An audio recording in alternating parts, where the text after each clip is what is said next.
চিরদিনই তুমি যে আমার ধারাবাহিকে দেখেছিলাম অপর্ণার বিয়ে ঠিক করতে চায় ওর মা বাবা। ঘটক ডেকেছিল, কিন্তু অপর্ণা ঘটককে বিদায় দিয়েছে, বলেছে আমার বিয়ে ঠিক হয়ে গেছে। ওর মা বাবা জানতে চেয়েছে সত্যি কি না, তখন বলেছে তোমরা কেন ব্যস্ত হচ্ছ, আমার সবে প্রমোশন হয়েছে, সেই দিকে আমায় মন দিতে দাও।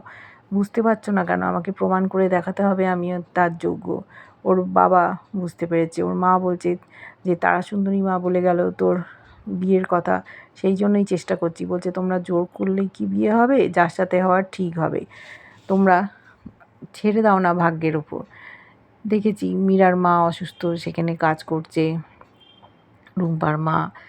আরজু স্যারের সাথে মীরার ছবি দেখে অবাক হয়ে গেছে, ভাবছে অপুকে বলতে হবে। এদিকে মেসেজ করেছিল আরজুকে মীরা।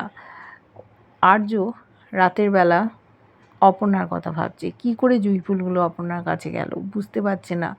অপর্ণাও রাত্রেবেলা জেগে আছে, দুজনেই জুঁই ফুলের কথা ভাবছে। অপর্ণার মা বাবা জেগে গেছে, অপর্ণা ওইভাবে কেন জানলার ধারে দাঁড়িয়ে। ও তখন বুঝিয়েছে যে আমার অফিসের খুব চাপ, প্রমাণ করতে হবে, সবাই পেছনে লাগছে। ওর বাবাও বলেছে তুই ঠিক পারবি। এদিকে মীরার বাড়িতে সকালবেলা আর্য এসছে, দেখেছে রুম্পার মা।